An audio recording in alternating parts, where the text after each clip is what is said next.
I call this thing Why Invent, all right? Now, you'll see where I'm coming from, hopefully, but before we get into that, I see that it says on the back of this excellent book, the key to success is to risk thinking unconventional thoughts. Convention is the enemy of progress. As long as you've got slightly more perception than the average rat loaf, you can invent something. Now, everybody seems to think that to be an inventor, you have to have a Viennese accent and some broken glasses. Do you know what I mean? No, you've got to be a fruitcake. You've got to have an anorak, you know. But this is the peculiar thing. We are all of us, inventors, right? How many of you guys and girls have had a great idea, thought to yourself, it must have been done before, right? Then a few years later, seen the damn thing on a shop window and you say, God blimey, why didn't I do something about that? I mean, that's what tends to happen. Let's see what we've got here. By the way, what do you think I did for a living? Come along. Come along. I'm old, right? Death is my next big event. Huh? But I was young once. Now, come along. Come on, a what? Just a dive. Dive? So, can you swim by then? Yes. What else? Come on. Stuntman. But they know the act already. No, but basically it's this. I was born before the war, 1937, right? When I was a boy, every night was firework night. Do you understand? But one of the great inventions of all time was created about 1907. It was the Meccano Set. And my father had one, he gave me. And in fact, by the age of 5, I could do the most amazing things with my Meccano Set, but I couldn't write my name. How many of you guys or girls have ever played with a Meccano Set? Put your hands up.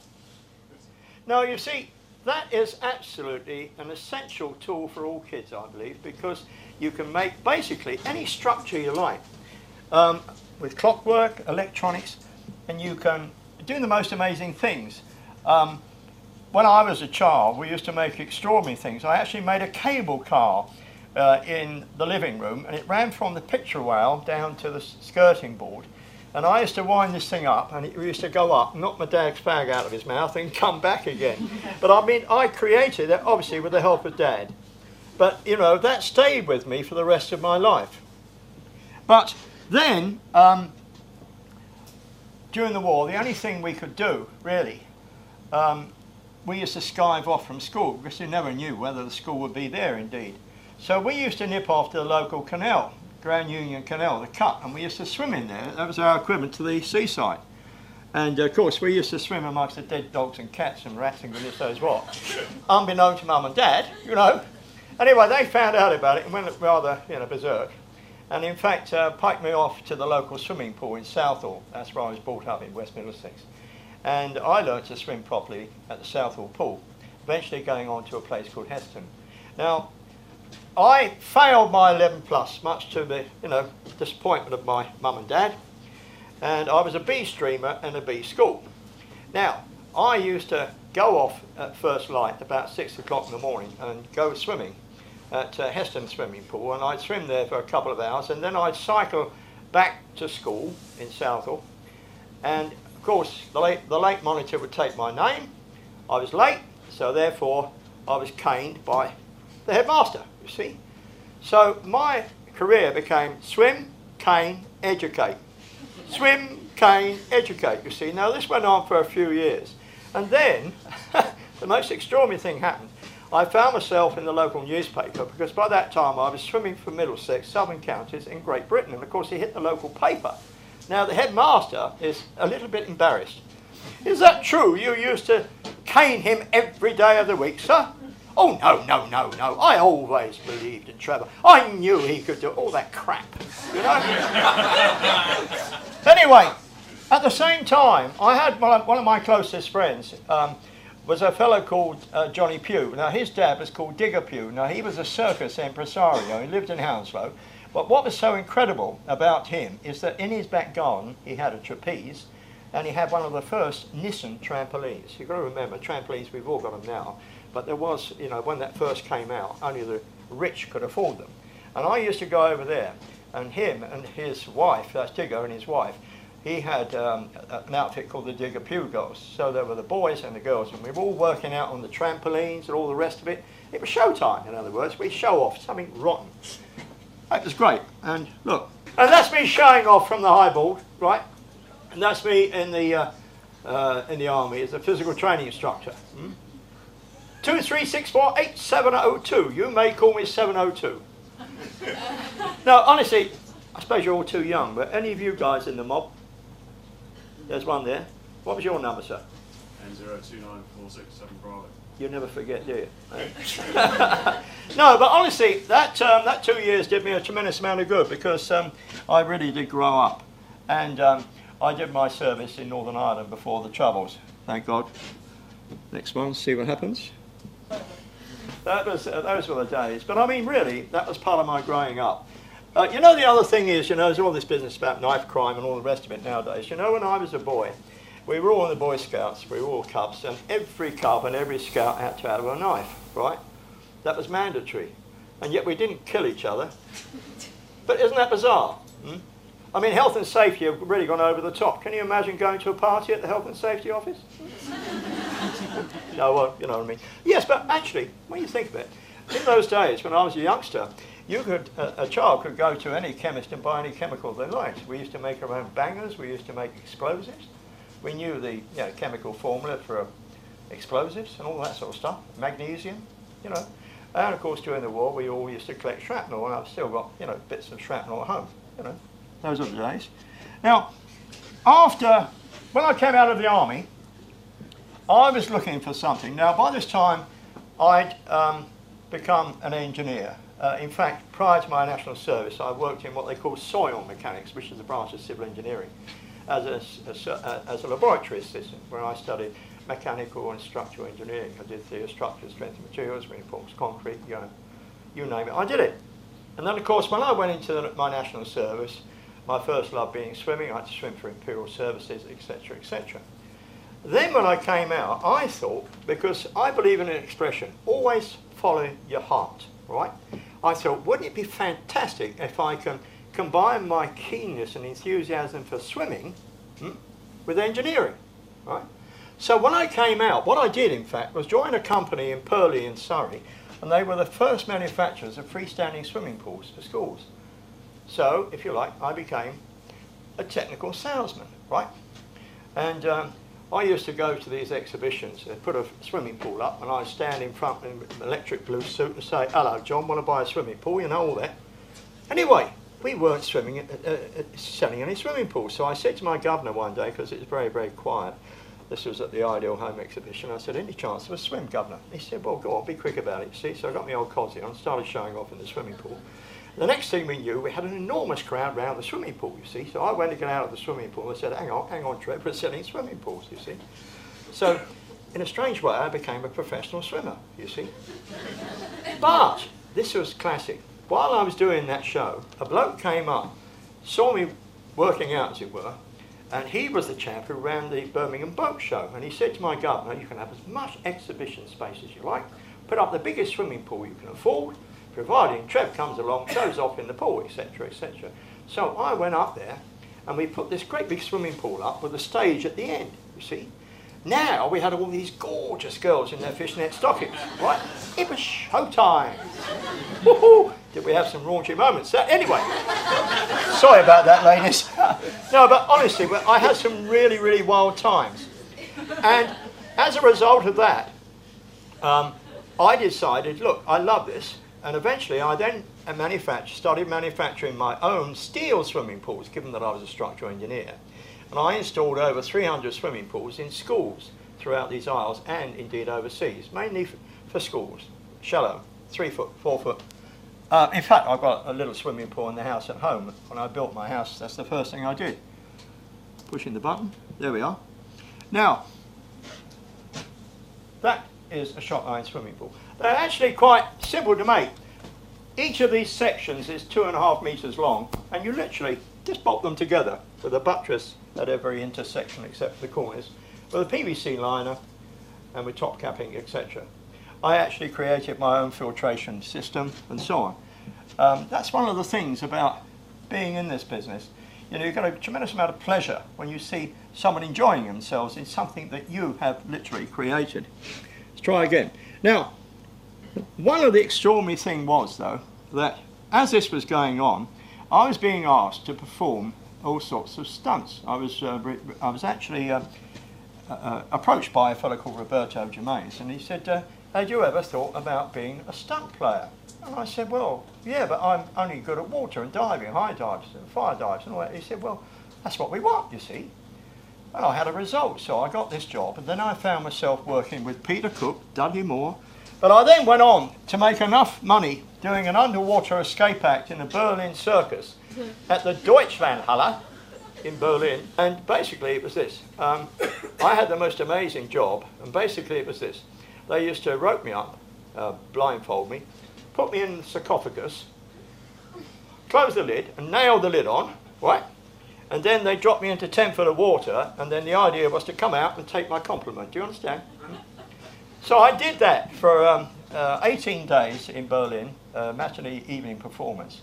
But they paid me so much money for doing that, about 350 quid a day. Now in 1970, that was money, believe me. Big, big, big money, right? But then, you see, I had enough money then to be able to buy a plot of land on the island where I live in Twickenham and make the house of my dreams, which of course has got the swimming pool in, you see. So it's how one thing leads on to the other. But it was a great pleasure working with people like Peter Cook, Dudley Moore, Dave Allen, Dave Nixon and all those people. I used to do some fantastic things, high dives into a glass-sided tank. Now, I'm going to see if it works again. Push that. I always thought that stunt players and disabled people were kinfolk. You know, a lot of my friends easily damage themselves. In this line of work, stunt work that is, you've got to remember, you know, what they say about disability only being a banana skin away, but in this line of work it could have been worse. I mean, I could have literally lost or drowned in the tank. But then you think of people like Christopher Reeve, for example. The women used to go wild for him. He fell off the horse, broke his neck. Next thing we knew, he was more or less paralysed for the rest of his life. Then he had a heart attack and died. But, you see, there's an invention in all of us, and there's a potential disability in all of us, you see. Now, I had a little idea. A friend of mine, who was also a physical training instructor, who lived on the same island as me, he and I had a bet. And basically, I said, look, let's play a little game. And I took my dominant hand, my right hand, put it in my pocket, and he put a belt and tied literally my hand to my side. Now, I had to walk around them for 1 hour, right? Now, I want every school child to experience this. Basically, what I'm saying is this. You then experience what it's like to be disabled for 1 hour, all right? Then you realise how impossible it is to turn pages over in a book or write without the paper moving, or adjust, whatever. And so then I decided to make a range of products that I called Orange Aids, a play on words, lemonades, orange aids, and I thought because they were orange, the name would be significant. But then I made about 260 products that were designed primarily to be used on a table or a bench or indeed a wheelchair. And everything can be retrofitted. If you see that thing there on the side, it's got two vertical holes, 10mm. All the rods are 10mm. Here is a one-handed bottle opener, for example. So I make specific products for enabling you to hold bottles or bits and bobs. But what is so nice is that you can take everyday things and modify them slightly by putting a 6mm clearance hole in them so that you could utilise them in your wheelchair. Like in this case, for example, you could use a cheese grater in your wheelchair, and you've got a tray by the side in which you can throw all your bits and bobs. And there are clamps and things that will go actually on the wheelchair wherever you like. Now this gave me a tremendous amount of fun. I'm going to go again, let's see what happens. Push the button there. So there's yours truly having a pipe, you see, in his wheelchair. But you can actually put in there, you see there's a paint easel there. You name it, you can put it in there. That's the thing you saw before. There's a foot pan. It clips on your foot so that when you do the cleaning up, all you have to do, literally, is clean up, you see. So that gave me a tremendous buzz. Now, the thing is about my house is when I first designed it, It was the whole house, if you like, was designed around the workshop. And because I've always worked from home, I made that decision years ago. I mean, the thought of putting on a suit every day with a regulation briefcase and going off to the East End of London, right, and sitting in some ghastly office, right, looking at my watch because there's an important meeting about the staff toilets, you know what I mean, at 2 o'clock, right, and then hacking my way all the way back from the East End of London and then watching the EastEnders, well, I thought, well, hang on. Is that what life's about, eh? Who wants to be the richest man in the graveyard, right? There are no pockets in a shroud. Do you understand me? Hey, really? The most important thing is to follow your heart and really, you know, with true grit, do what you enjoy most. And so that's what I did.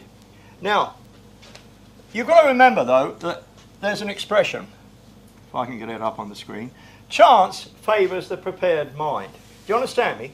Now, if you think about myself, for example, that experience I had as a child playing around with my Meccano Set, for example, stayed with me for the rest of my life. And therefore, obviously, when it came to working in the workshop, I knew how to use a lathe and a milling machine. And it became my little playroom. It's the place where it gave me a buzz. And because I do a 24-hour day and always have done, if I wanted to get up and go down in the workshop and mess around and do something, or if I want to sit in front of the telly midday, I could do. Because my cycle was around me, not because of something else. But I've always had a good secretary or someone to do the graft. You understand me? But, I mean, I constantly ask myself, what else do you want? Now, I'm going to ask you a question. How many of you guys and girls were taught anything about intellectual property at school? Put your hands up. There she is. Now, that is absolutely disgusting. Really. Look, nobody pays you for a good idea, but they might pay you for a piece of paper which says you own that idea. And yet you weren't taught anything about it. It shows you that this government is absolutely useless when it comes to education. Right? These are the fundamentals. Art is pleasure, invention is treasure. The national economy has been built on the back of those great inventions that have changed all our lives, both socially and commercially. And yet you're not even taught about inventions. Now, protecting your ideas. Here we go. Design, right? Copyright, patents, and trademarks. Now, I was very, very lucky because I filed for a patent for my invention in 1989. But very often, it's the trademark that gives you the opportunity. You see, there are typical ones here. But you might come up with something like, say, a titanium horseshoe, right? And you say to yourself, now, hang on, Trev, why do we need a titanium horseshoe? Well, it's much, much lighter than steel. It doesn't rust. It's immensely strong, right? But why would I want a titanium horseshoe? It costs 10 times as much as steel. So what? My name's Sheikh Mohammed Makdoum. Every horse I've got's worth £1 million, right? Yeah, but how do I protect the idea? It's easy. You form a company, the Titanium Horseshoe Company, right? Titaniumhorseshoe.com. Anybody who now wants a titanium horseshoe will come to you. Government again, right? The British Steel Corporation. Ha ha ha ha. British Steel Corporation. They now decide, some clerk decides to call it chorus, right? Presumably it's now a male voice choir. Right? That's government. I have no time for these twerps who sit. Design Council. Who are they? Huh? They haven't created anything in their own lives except their own invoices. Right, here we go. Now, you've got to remember, though, that a patent could cost you as much as £50,000. Right? Now, supposing you shelled out all that money, right, and then some huge corporation nicked it from you, how could you have your day in court without selling the house? And that would only give you 20 minutes in court, right? UK PLC has to stand behind the lone inventor to stop the little guy or girl getting ripped off big time, right? Otherwise, the national economy is going to suffer as a result of it. Again, talk to government on your bike trip, right?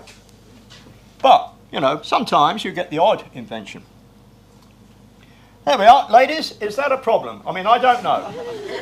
No, I wouldn't know.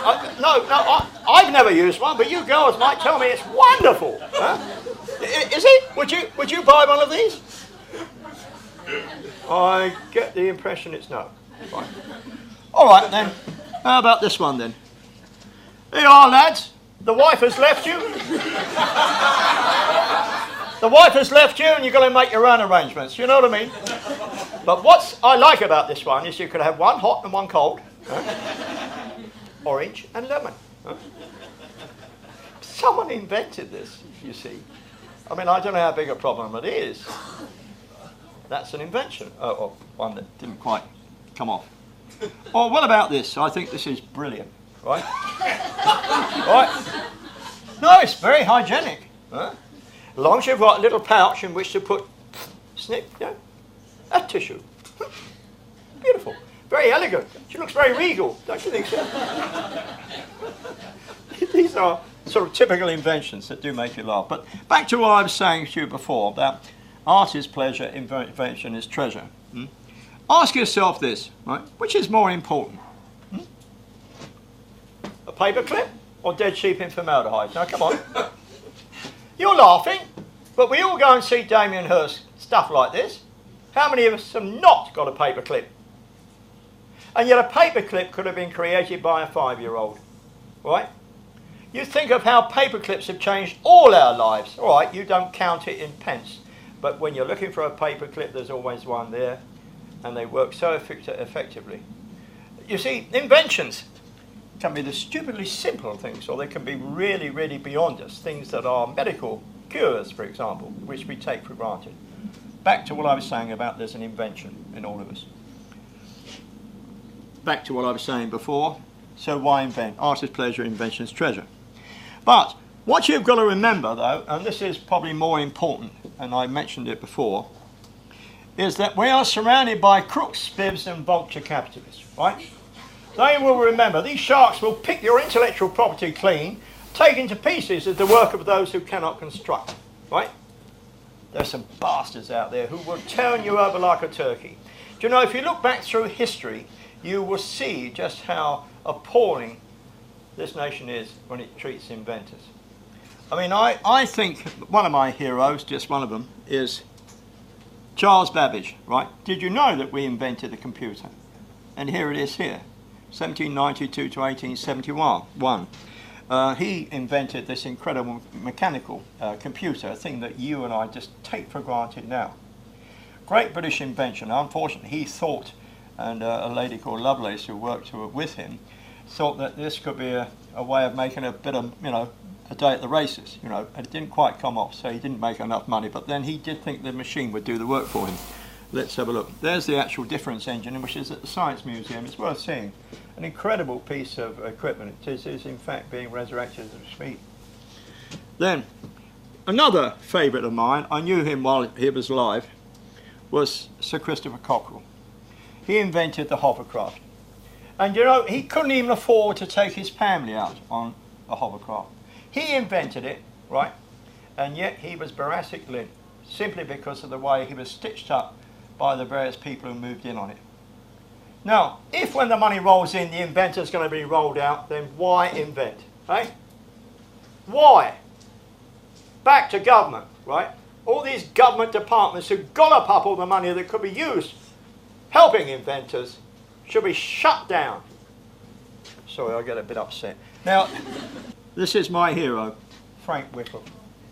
Do you know, Sir Frank Whittle, do you know he was 21 in 1930 when he invented the jet engine? Huh? You guys and I can go from here to Belfast for 30 quid. Huh? Can you believe it? Do you know, it took me about 6 hours to get from London to this place up here. I mean, what is so bizarre is that if I was to get a first class fare, right, from London to Edinburgh, return, it would be talking about 300 quid. You can check that. Huh? And yet I can get up there for 30 quid and get back in 30 quid. Now, is that logical? On that, and of course a fraction of the time. But the thing is, he was my hero. If I push this button, let's see if it works. Now this should turn into... Oh, it's working! Oh. I'd like to have a one-to-one with Sir Frank Whittle. the inventor of the jet engine. I'd ask him if he knew just how commercially successful it would turn out to be. And what drove him to keep at it when the government ignored him for 10 years? What kept him going? Most of all, if I could have a one-to-one with Frank Whittle, I'd ask if he thought his success was worth all that struggle. One-to-one.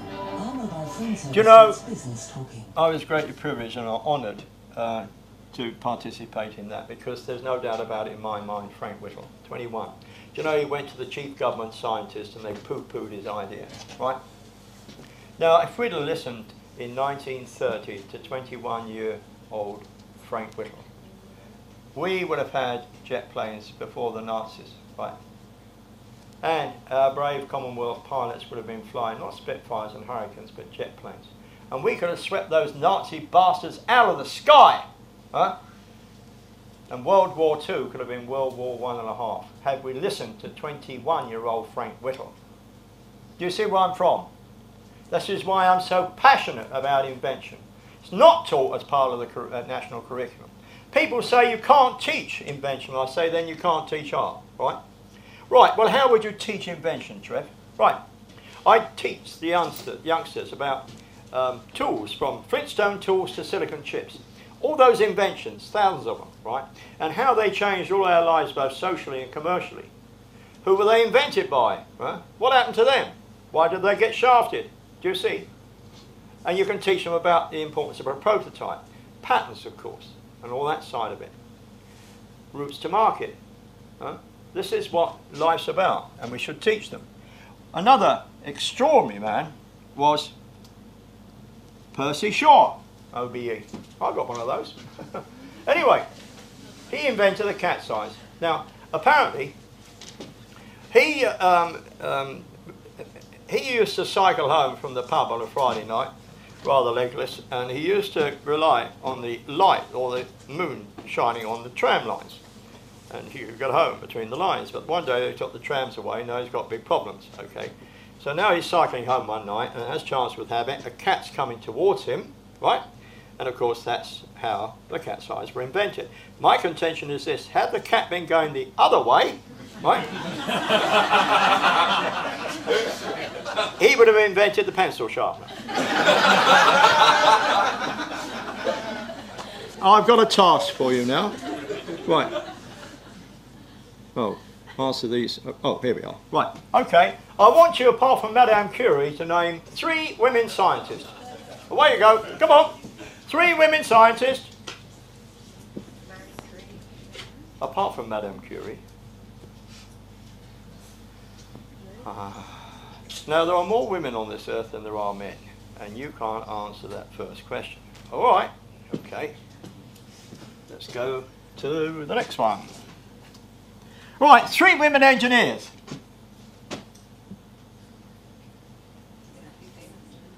I see. Okay. You're not very bright in Wales, are you? No. All right, 3 women inventors. They are, lads. Women are useless. But, look, you're laughing, but these ladies do exist, but you're not taught about women in the education system. We are equal, men and women. Do you understand me? And the important thing is the education department has to realise that.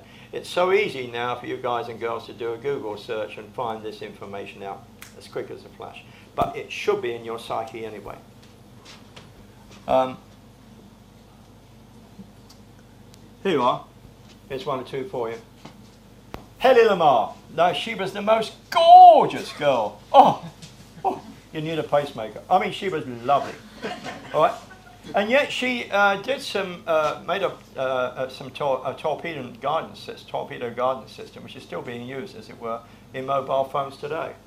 You know, that old business about you can't have brains and beauty. Well, I mean, look. Mary Anderson, before her, of course, invented the windshield wiper. Right? Mary Curie, discoverer of radium, and so on, nature of radioactivity. That's the effect that's had. Bessie Nesmith, Liquid paper, quick drying liquid used to correct mistakes in print paper. Right, we all know about that one. Stephanie Kwolek. Now, she was an amazing woman. She actually invented Kevlar, bulletproof material, which is used obviously to protect you, police and the army, but also it gave Concorde a new lease of life, because they actually put that on the underside so to stop any shrapnel or muck going into the barrels, into the fuel tanks. And then Lady Lovelace, who helped Babbage, that lady I was referring to, doing his analytical calculating machine and his computer, etc. And she trained as a mathematician. And Blessy Blount, 1914, right? Physiotherapy. She invented aids for World II veterans, amputees and disabled people. You know, it's very interesting actually looking at. I happen to be Vice President at the European Women of Achievement Awards, and I'm I think it's very, very important that we bring women achievers out so that people can name them like that, right? Let's move along. So, I mean, we've got so many things here, some really famous inventors, ethnic, I say ethnic. Everybody seems to think that inventions are created by Einstein types. Whereas when you go looking through and seeing where you get things, the fountain pen, traffic lights, golf tee, lawnmower, all these things were created by ethnic community, Indians, Africans, wherever. And there's a whole list of them there. The whole invention thing is very, very interesting when you start looking at it, because there are so many things that you take for granted. I was at home one evening watching television. I could have been watching The Golden Shot or, I don't know, Come Dancing, but I happened to be watching a program about the spread of HIV, AIDS in Africa. And it was the most appalling program, because there were dead bodies being thrown into open graves, and there were flies, mosquitoes. It was absolutely awesome. And the figures they were telling me, you know, the number of people that were dying through these diseases and illnesses, malaria and so on and so forth. But the problem was, the only way they could possibly stop it was through education and information, which could be most effectively brought to all those people, 300 million or whatever it is, 600 million people in Africa, was through radio. But there was a problem. Most of Africa didn't have electricity, and the only other form of electricity was in the form of batteries, which were horrendously expensive. People were bartering their maize and their rice in order to obtain batteries. And where do you get batteries up the Wadi Tharthar? So I'm thinking about it, and now I can see myself in colonial Africa. All right? Let's see if it works this time. Ah, there we are. So I'm sitting there, smoking my pipe, of course, watching the old box. And now I'm thinking of myself, look, I'm wearing actually a pith helmet, pipe, gin and tonic in my left hand, monocle, right? This is the mind, right? And I'm listening to some raunchy number by Dame Millie Melba on my wind-up gramophone with a big horn on the top. Now I'm thinking to myself, if you can get all that noise by dragging a rusty nail around a piece of old Bakelite using a spring, surely there's enough power in a spring to drive a dynamo, which in turn would drive a radio. So I went to my workshop, which is a graveyard of 1,000 domestic appliances, and I found a small DC motor, which I knew when running reverse was a dynamo. So I joined the two wires to the back of a cheap transistor radio, and I put that in the chuck of a hand brace, and when I turned the handle, I got the first spark of sound. So in fact, I invented, if you like, the first wind-up radio. But now, I tried messing around with logarithmic springs, and I wasn't getting anywhere, and I thought it'd be very useful to have a constant force spring. Well, before I went down to get one of those, I actually got a bucket of water, and I wound it up the tree next door, and as it slowly descended, it drove the radio. Somebody said, how long's the radio run, Trev? I said, how tall's the tree? And then I went down to the breaker's yard, and I discovered by this time that a constant force spring is the spring that you have in your seatbelt. So I actually went to a breaker's yard and got a couple of those, and then I put those in its own little case. But I did know that I mustn't go down the pub and tell everybody about it. Basically it's this: if you go down the pub and tell everybody about it, then you have literally disclosed your idea. Now once you've disclosed your idea, you cannot protect it. Do you understand me? Now I happen to have a lady friend who was a very good patent attorney, and I got on the blower to her, and I filed for my patent, and it was on the back of my first radio. And there's the actual gizmo gadget, the drawing that I did. There's the first radio there. There we are. I filed in 1991. Now, that was the easy part. Then, this was the worst part. I went to everybody, right?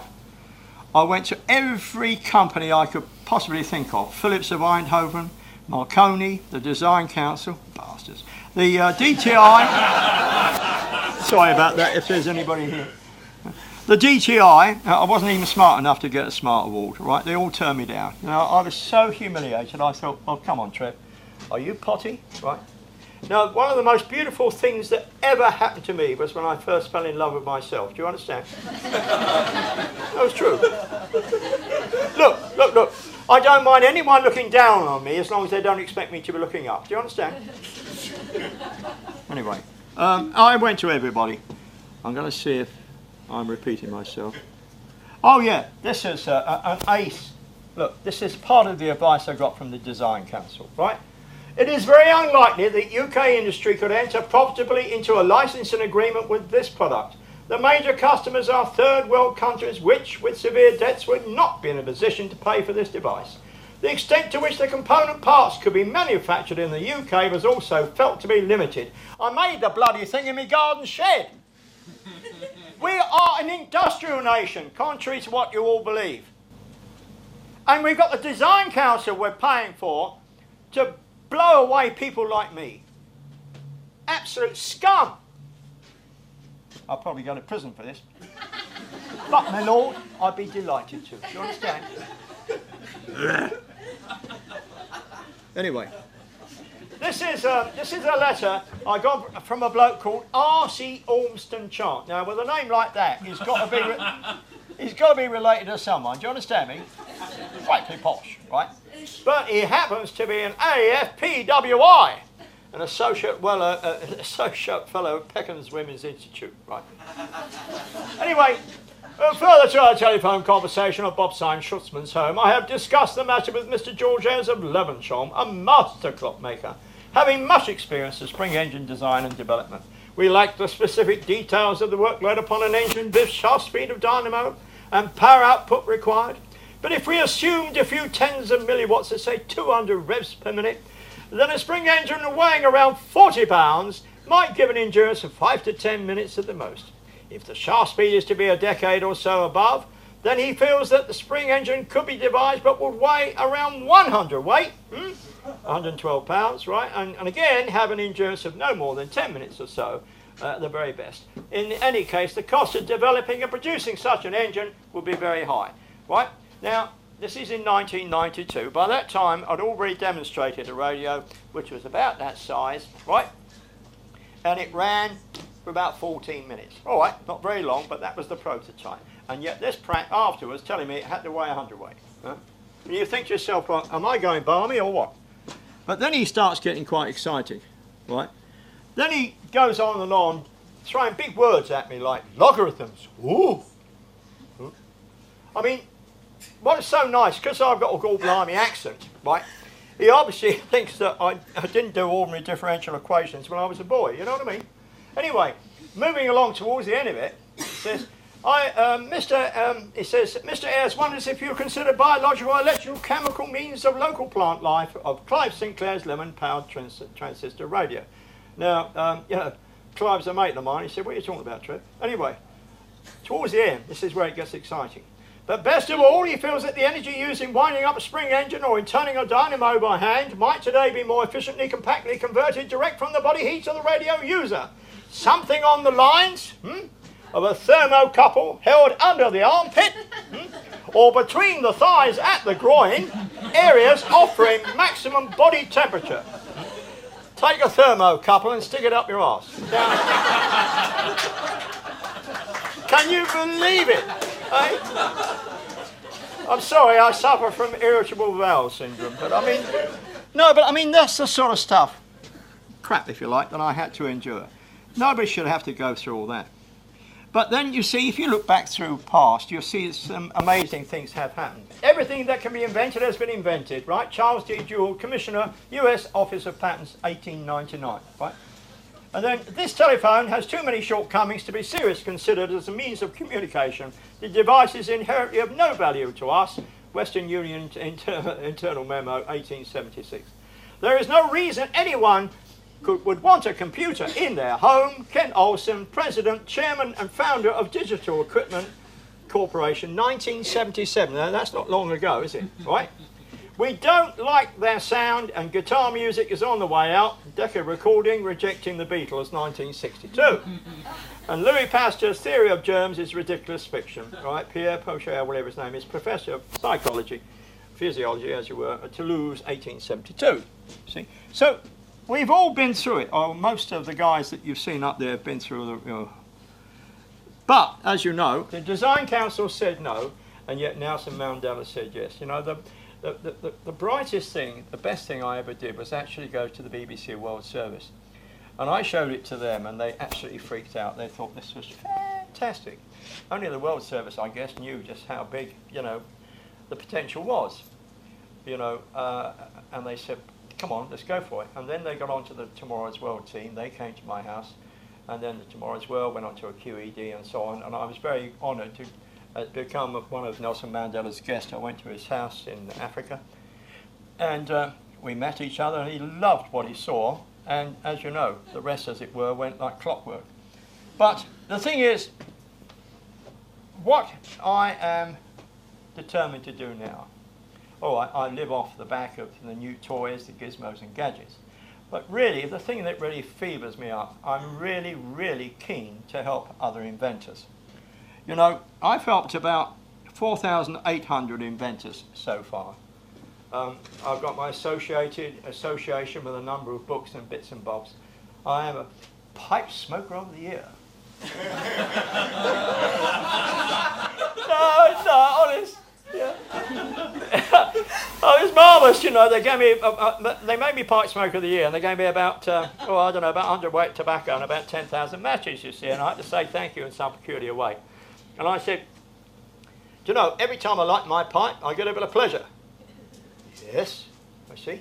I said, I get through a box of Swan Vestas matches, average contents 85 matches a day, therefore I have 85 little bits of pleasure, right? 365 days a year, right? And I've been smoking now since I was 15, whatever it was, right? 60 odd years, you see. And then I got my slide rule out, and I see I've had 1.75 million little bits of pleasure. Compare that with the number of times I've had sex, which is 1, 2, 3. Anyway, it went down extremely well. But you see, you have to measure pleasure. And we don't, do we? I mean, it's given me an amazing buzz, because all the things that I've created, very often, I've not been smoking, I've just been chewing and thinking. Down here, we have a few gizmos. I've got a new wind-up eco player here, for example. Here we go, let's have a look. So, obviously it works in the normal way, but it has a torch on it as well. But what is so nice is that it has so many other options that it can perform for you. Says he. Needs charging. But, I mean, here we are, look. Can you see that? Just a little, oh, I see, I'm on camera, am I? Right, look, you can see it says there, music, right, but what you do, see? Well, I'll read it to you. FM radio, okay, got a recorder, ebook, settings, photos, right, movies, so you can put your favourite movie, download on it, and your favourite albums and so on. But what is so nice about it really is the fact that it's literally eco-friendly, and it's all on the back of that original technology. I'll put that down there. The latest little radio is a fraction of the size of that first radio I made.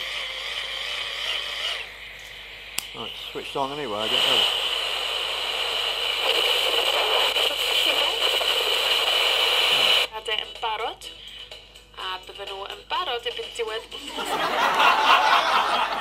Well, there you go, you see. So there's the torch. And this one I like too. It's a new torch, which in fact has got a bendable top on it. And you can use that down to about 10 feet underwater, which is very useful. I mean, the troops could have a thing like that if it was in sort of battle green. It means that if they are wading about, they could, find their way around the backwaters and so on. I've actually got a new product coming out which you'll like, I'm sure, and I didn't bring it with me today, but it'll be out in about a week or so's time. Believe it or not, it's just a walking stick. You say, a walking stick? What's nice, it's adjustable, okay? But it's got a handle on the top, so you can use the top of the handle as a torch, right? And the lights flash down the leg, so you can see where it is, right? And then if it's a Mayday situation, it'll go beep, beep, right? Or you can download a little message. Can you help me, please? Right? And if you drop your keys, you can turn it upside down because it has a magnet on it, and you can pick up your keys. Right? Do you like that? Yeah. And it's so stupidly simple. Yeah? Reinvented the walking stick. The other thing is, it worked. Sorry about that. I've also got myself involved in books. This one here, this is one of them. Inventing for Dummies. This literally, if you obtain that, gives you an opportunity to read about it. How to file for a patent, what to do next, who to turn to. It's a whole glossary on the importance of invention. There are 2 books that we've done, and if you get a chance, I think we've got one here. I noticed it on the shelf outside. So I'm very interested in IPR, intellectual property. Now, in conclusion, but I was going to say, one thing I have done is I've started an organisation called Baylis Brands. There are some cards in my briefcase there which I can let you have. But if you have a good idea, I'd like you to look at the website, baylisbrands.com, because you can see the people that we've helped. I've helped 4,800 so far. And as I say, in conclusion, here we go. May all your dreams be patentable. I think it was Michael Caine who said, I've been rich, I've been poor, rich is better. Not a lot of people know that. Thank you.